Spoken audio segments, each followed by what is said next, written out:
Your Harman pellet stove is designed to give you options. You can choose a fully automated function that maintains the desired temperature of your room. Or you can use the manual settings to keep a constant size fire, which helps you calculate daily fuel consumption easier. This pellet stove is also approved to burn a 50% corn and 50% pellet mixture.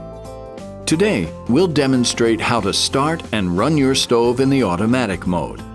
Refer to your user manual for instructions for manual setting. First, remove the user's manual from the hopper and check to make sure there's no unburned fuel or other combustibles in the ash pan. Make sure the hopper, view door, and ash pan doors are closed. The stove won't run if any of these doors are open. To begin, turn the Mode Selector to Off and plug the power cord into the surge protector connected to your outlet. Now, fill the hopper with pellets. Be sure to remove any pellets which may be on the hopper gasket area prior to closing the lid. Be sure the hopper lid is securely latched. In the future, before you start your stove, this is the point at which you will clean the burn pot with the provided scraper. Since this is your first startup, turn the feed adjuster to test. This will give you one 60-second feed cycle. During this time, the feed motor and blowers will run, validating they are working properly. Use this cycle each time you start up after an empty hopper. It helps feed the initial charge of pellets into the system. Once you see pellets start to flow into the burn pot, you can stop the test cycle and return the feed adjuster to number 4. In the future, if there are already pellets in the burn pot, turn the feed adjuster to number 4 when you start your stove.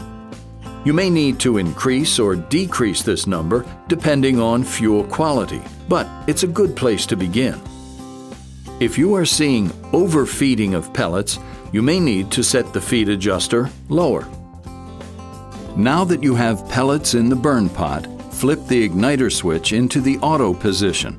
Using the temperature dial, select the temperature you desire for the room, or the burn rate you want the stove to maintain. Next, choose your operating mode. Remember that room temp mode is your automatic thermostat setting. Set the dial in the middle of the operating range. Your stove will now automatically light and adjust to keep within 1 degree of your set room temperature. Take note that some smoke may be visible in the firebox prior to ignition. This is normal.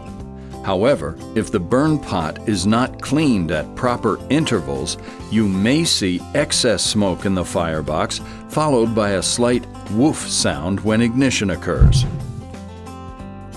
The distribution blower will vary in speed depending on the burn rate and temperature output. Note that the blower will not come on until there is sufficient heat in the stove. That's it. It's that easy to start a fire. All you need to do now, along with performing the regular maintenance, is keep your stove filled with pellets. To shut down your stove, turn the Mode Selector to Off or let it run out of pellets. When turning to Off, the fire doesn't extinguish immediately. It may take an hour or so for it to burn itself out. Never pull the plug to shut down the stove. The combustion blower needs to continue to vent the stove.